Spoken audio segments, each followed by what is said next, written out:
Welcome to another edition of the weekly Torah Perspective on a very, very special day today. Tonight is Rosh Chodesh Nissan, and as it happens today, it coincides with a total solar eclipse, which is not visible in this country, it's visible in the United States. A total eclipse is always a narrow band of the shadow of the moon. Is it the shadow of the moon? Yes, I guess so. And because the moon is a tiny, heavenly body compared to the sun, it's a very narrow strip where you have this totality. The last one that was in this country was only visible at the very tip of Cornwall, and I remember that I went with my son to see it. Unfortunately, it was cloudy, but we still saw the end of the totality. When a sliver of the moon becomes visible, the clouds just broke and we saw it. Made an enormous impression on me, and I've never stopped thinking about this phenomenon. And I was very, very lucky to come across a shiur, a talk given by the late Rabbi Moshe Shapira, who passed away a few years ago. He was a great, great man. Of very many interests. After his death, it turned out that he had been learning with people that didn't know about each other, among them a group of scientists from NASA who set up a chabura with him, and people who met each other after he passed away were just amazed. I didn't know that you had any contact with Reb Moshe, and I didn't know. And there were very different people from very different walks of life, because Reb Moshe had the mind of curiosity and the ability to see the underlying unity of all the things that he was confronted with. And this underlying unity is in all his shiurim. Anyway, I heard a shiur a few days ago, which a friend of mine sent to me, about the solar eclipse, and about actually it starts with a question on the first Rashi in Chumash, which we all know, but it's worthwhile looking at again. So today we're not going to talk about Parshas Tazria, we're going to talk about Rosh Chodesh Nissan and the solar eclipse and the lessons we can learn. So let me quote the first Rashi in Chumash. Bereshis bara Elokim es hashamayim ves ha'oretz. Says Rashi, I have to actually get it on my screen to read it exactly the way it is written. Right. Omer Rabbi Yitzchak. Lau hoyo tzorich lahaschil haTorah elo mei hachodesh hazeh lochem. It was not necessary to start the Torah with Bereshis bara Elokim. It could have started with HaChodesh Hazeh Lochem, the parsha of Rosh Chodesh, which we read on Shabbos HaChodesh, which was last Shabbos, and which lays down the dinim of Rosh Chodesh. And it says Rashi, Shehi mitzvah rishona shenitztavu Yisrael. It's the first mitzvah with which the Jewish people were charged, right? Umatam she posach bebereshis. Why? What is then the reason that the Torah spends a whole of Sefer Bereshis and the first few sedres of Sefer Shemos before it comes to this mitzvah Rishona shenitztavu ba Yisrael, that first mitzvah that we received?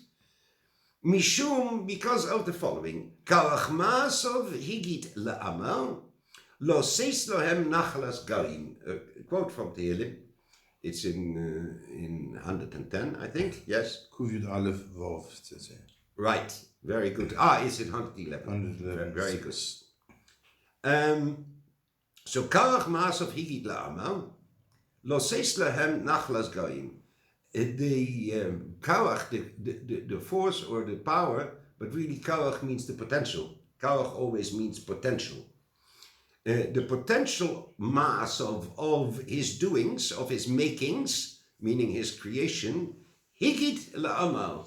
he related to his people. Higid actually has a connotation of he confronted them with it. Lahagid is related to the word neged. That is the root of the word.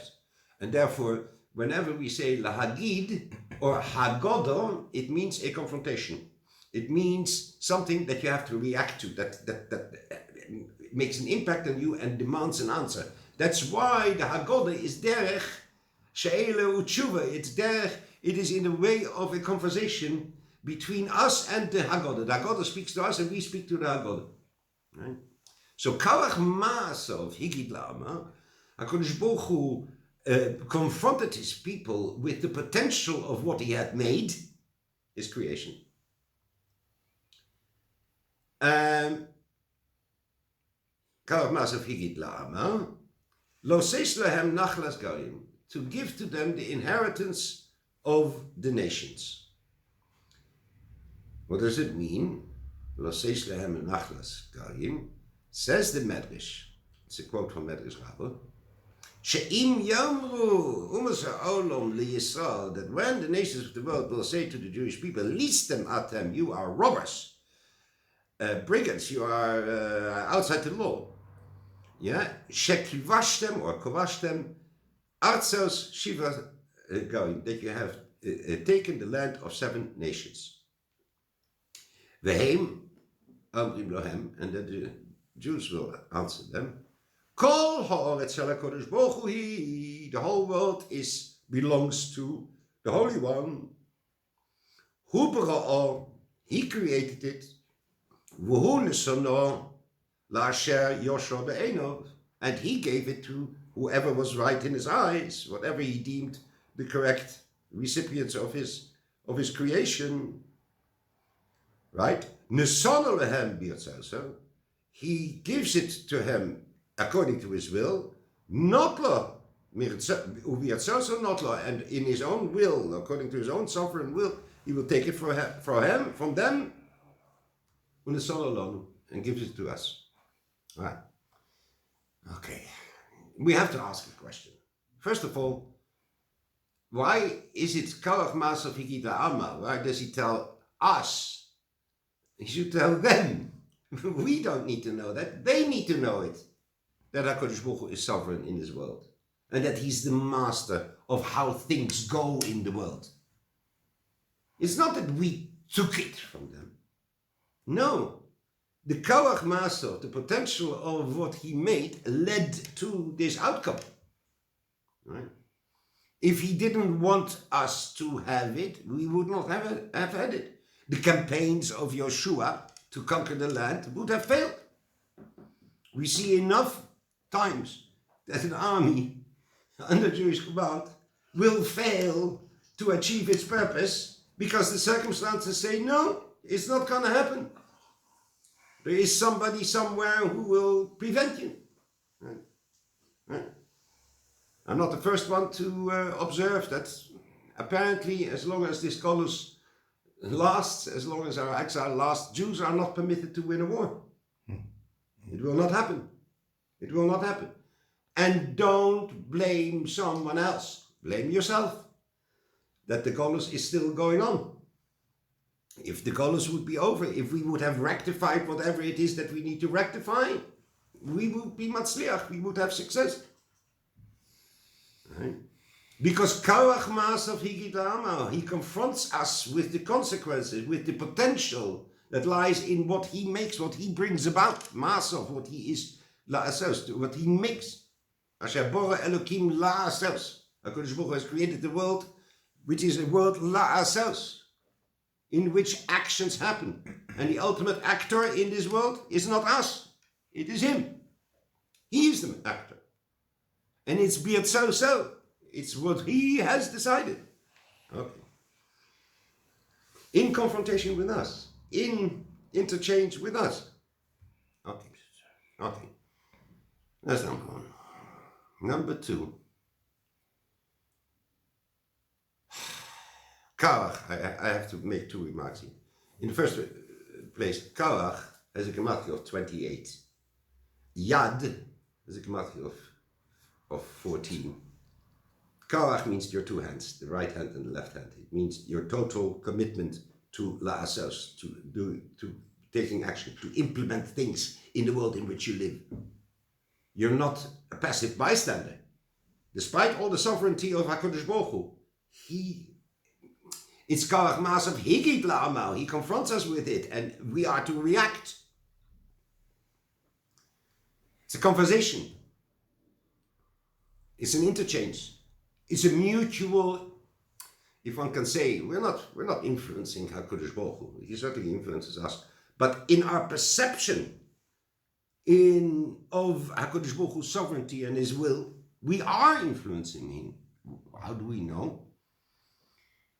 That we are, when we say Kaddish, we say Yiskadal v'Yiskadash Shemei Rabbo.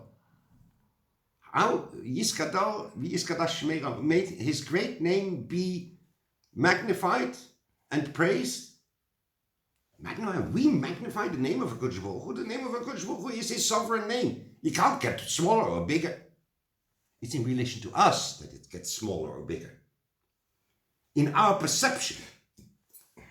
And we interact with each other only on basis of the perception that we have from the other. I can't influence you.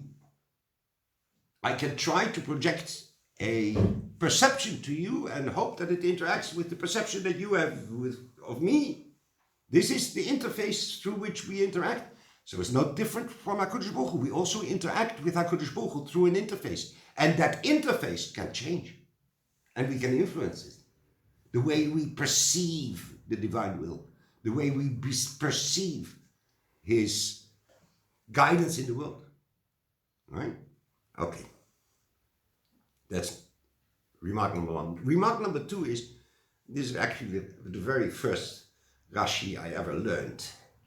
Because I was studying theology at the University of Groningen in the Netherlands as a young aspiring clergyman, Christian clergyman. When one day I was walking in the library of the institute where I was studying, and I saw a volume there, and it says Chamishe Chumshetal. I could read it because I studied Hebrew.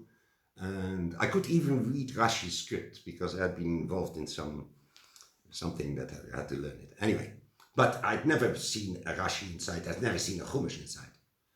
I've seen a Hebrew Bible, right, in the scholarly editions, but I've never seen a Chumash with Meforshim. So I opened it. And out of pure curiosity, I read the first Rashi. And it started with Omer Rabbi Yitzchak. And I thought, what the weird thing is that? Is that a biblical commentary? That it's some Rabbi Isaac said at one time, and then it says that it could have started over there, and I didn't understand the word. So I turned to a fellow student who was a bit more advanced than I was, and who had some knowledge of these matters, and I said, what is this? And he says, don't you know, this is Rabbi Shlomo Yitzchaki. He is a classical medieval French-German commentary, and it's very interesting. And I was hooked from that moment on. From that moment on. Because it's a different way of reading it, it's a different way of learning, it's a different way of being confronted with the text. Okay, so let's continue. Rosh Chodesh. The mitzvah that we should have been given. And what is the connection between what is the inheritance of the nations have to do with Rosh Chodesh? That Rashi puts these two in one commentary. Of course, it's not Rashi's idea. He quotes from a medrash. But Rashi's genius is that he picks that medrash, that he says that goes to the essence of what is being said here. So what does Rashi want with this? So let's look at Rosh Chodesh. The pasuk, HaChodesh Hazeh Lochem Rosh Chodoshim, is not finished with that. You always have to read the rest of the pasuk. Rishon hu lochem lechodshe hashana. Two things are being said in this pasuk. There is Chodesh and Shana. There is the month and the year. And they are two completely opposite notions. Chodesh comes from chidush, from renewal, because the moon wanes and waxes and wanes, and is a rebirth every month. And that's why the month is called Chodesh. In English, the word month is derived from moon, but in Hebrew, the word month, Chodesh, is derived from renewal. Right? And Shana is the exact opposite. Shana means repetition.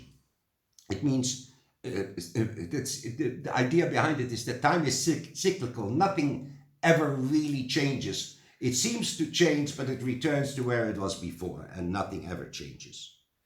In many Eastern religions, like Taoism and Buddhism, very strongly, also in some forms of Hinduism, this idea of cyclical time is very important. And the idea of eternal bliss is to escape the cycle of time and to transcend and to be above time, to take leave basically of this world, to escape the wheel of suffering that this repeating time brings, right? Everything is always, nothing ever really changes, etc. And to come into a state of nirvana, which is a kind of not being, it's certainly not being engaged with the world in which we live, is the opposite. That is one extreme. That is really the view of Shana, of year of repetition, symbolized by this solar cycle. The other one is a state of constant upheaval and constant change, and there's never anything constant, right? It's always about renewal.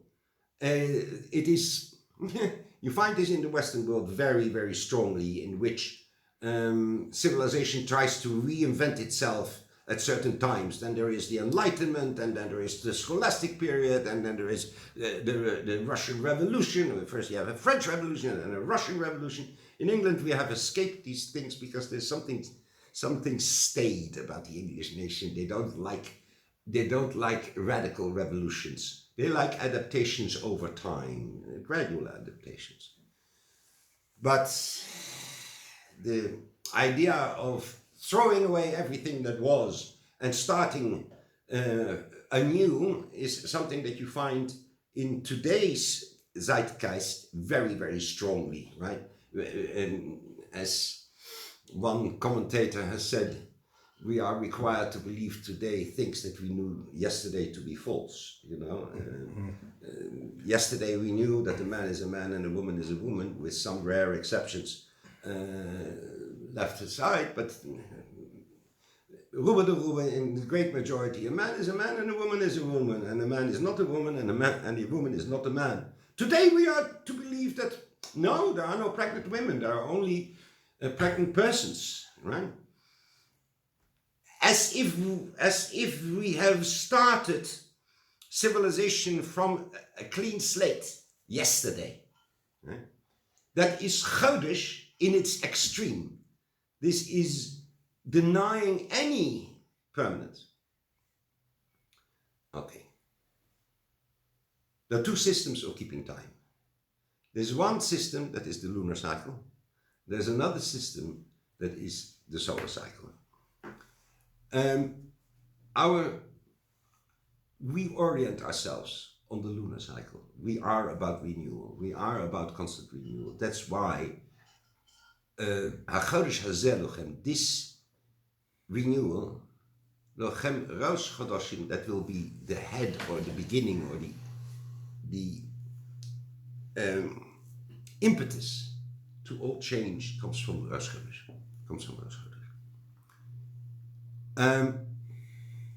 All our Yom Tovim are oriented on Rosh Chodesh. The entire rhythm of our year is Rosh Chodesh. This notion is also in the word Moed that we use for our Yom Tovim. The word Moed means, well, it means on one hand, it means a gathering of encounter, right? Because you come until something, you reach something. But it also has a connotation of appointment. A yud is an appointment, an appointed time, meaning a place where you have agreed to meet. And a time that you have agreed to meet. So it needs a preparation. A yontif is not just coming along because the calendar says it is. No, 30 days before yontif, you start to learn about that yontif. You prepare yourself. And of course, when it comes to Matan Torah, you prepare yourself with 7 weeks of Sfiras HaOmer, which we will, in Yetz Hashem, start very soon on the second day Pesach. So, that's the notion of Moed.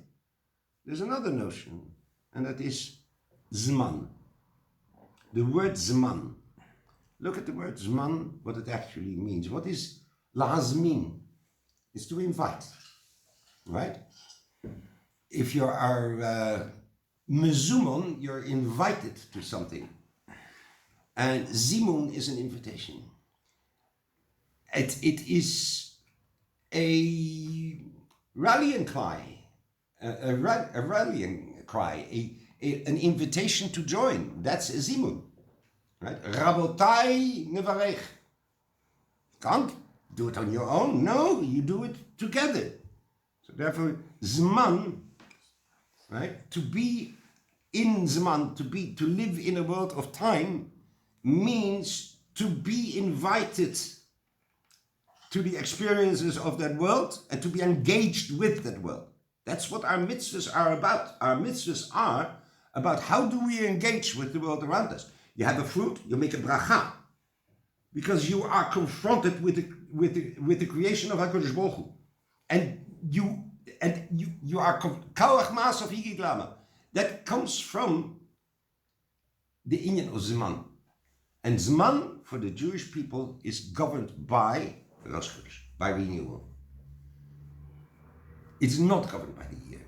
Why? Because we are incurable optimists. We think that it will be better in the future. We believe that there is a future for the whole of the world. That is counter to all experience, right? This is not being borne out. When they talk about the progress of civilization, this is a make-believe. This is not really happening. There are things going on that are getting better, but they are small and they still have to grow. By and large, what is called progress is usually regress. It usually progress means that you throw away what was yesterday, right? That is progress in today's world. You throw away what was yesterday. And here comes the secret. To give to them the inheritance of the other side, the side of the Shana, the side of the year. Namely, we are supposed to be radicals, believing in change, but also conservatives. To preserve what was yesterday. To build on what was yesterday. A radical conservative. Seems to be a contradiction in terms, right? Either you're a radical or you're a conservative. No, you can be a radical conservative. You do not throw away precedent. We have a lawyer around the table. You look very carefully to the precedent, and then you decide. You may decide. It is time to overthrow what was yesterday. That's how the saying. Sometimes you have to act counter to the law. It's called in technical terms, in halacha, it's called hara'as shah, a ruling that is limited for an exceptional circumstance, that you have to suspend something, right? And the power of our sages to actually do that is awesome, right? And has to be used very, very carefully, but you can't abandon it. Because if you abandon that, you are captured by the shono. You're captured by this wheel that carries on, that you do what you do. yesterday because you did it yesterday. No, you do it as you did yesterday because yesterday it proved its worth. Today it should prove its worth. Right? So lo seis lehem nachlas goyim, the advantages that they have with their view, we should also inherit because it's there for the purpose of the renewal, for the Chodesh ha'olam, that in the end, right, when at the end of Sefer Yeshayahu we have this vision of the ultimate geula, of the ultimate redemption, it talks about a new world, a renewed world. But it is HaKadosh Baruch Hu's own world that is being renewed. It's not some other world that we superimpose on it. It is Koach Masov. It comes from the potential of what he did, the potential of his making. Right? Where, says Rav Moshe Shapiro, do you see this? Physically, you see it physically in a solar eclipse. This is what he comes up with. Of course, a solar eclipse, let's analyze it for a moment. A solar eclipse is something that very much depends on where you are. We said it in the beginning, right? It is a path of the total eclipse, but it depends on where you are in the universe. You have to be on planet Earth and you have to have this exceptional moon. Why do I say that the moon is exceptional? I mean, the planet Saturn has, I think, 63 moons. There's nothing exceptional about having a moon. No, but there is something exceptional about a moon that can cause a solar eclipse. Why? The moon is much smaller than the sun. It should not be able to cover the sun, but for the fact that as much as this is smaller, it is also nearer. The actual numbers are it's about 40 times smaller in diameter to the sun, but it's also 40 times nearer to us. And what is nearer to us seems to be bigger. And therefore, in a solar eclipse, the moon exactly covers the sun. And that's why you can now see the outer layer of the sun with the corona, corona means a crown. This crown is only visible during a solar eclipse, and it is because it exactly covers the sun. The disk of the moon exactly covers the sun. That is a stunning coincidence. I say coincidence in inverted commas. But it is something that's only from our point of view. It's very subjective in that sense. If you stand on the moon, there is a solar eclipse, right? If you stand on any other planet in the solar system, there won't be a solar eclipse. And if you stand outside the zone of totality, you notice nothing. It was half an hour ago, an hour ago. It was, but you didn't notice anything. First of all, it's overcast, but secondly, we may have seen a little bit of a darkening of the sky if it would have been a clear day, but it's barely noticeable. So, it depends on your subjective point of view. Nothing wrong with that. Nothing wrong with that. Doesn't take away from the fact that in this physical phenomenon, we can read a symbolic meaning. We can read a significance for us. And the significance for us is this very intricate balance of two opposites. The moon philosophy of renewal and the sun philosophy of constancy. This is exquisitely balanced at that moment. And it's completely paradoxical because that body that by its nature is a reflector of light, that is the moon, becomes the obscurer of the very light that it's supposed to reflect. So it's completely a paradoxical situation, and yet it happens at the same time. Kabbalistically, this is known as Keter Malchut, Keter Malchus. The Keter Malchut, the crown, the Keter is the sun, it's the highest of the 10 Sfirot, it's the Keter. Malchut is the lowest, that's the moon world, right? The moon world is here below, our engagement with creation. The sun is the king that reigns over creation. The sun is a melech. And the two coincide, and that's called Keter Malchut. Now the crown, the corona, the crown of the king becomes visible when the light of the king is obscured at the most. Can you see this awesome idea that where can you find the hand of HaKadosh Baruch Hu? Where he is least visible. That's the whole story of Purim that we had 2 weeks ago. Is where can you see the hand of HaKadosh Baruch Hu? There where his name is not mentioned, where he is in secret, where we read, when we read Megillat Esther, the Gilui of the Nissan, the revelation. Gilui means revelation, related to the word Megillah, and Esther, the name Esther means Nissan, means I who am a hidden queen. Nobody knows who I am. I'm there. God knows how. Literally, God knows how she got there. That's where the hand of HaKadosh Baruch Hu is most visible. So, we live in a world of contradictions, but that world of contradictions asks for engagement, for Karach Masav Higid La'amal, being confronted with the potential of that what HaKadosh Baruch Hu has created for us.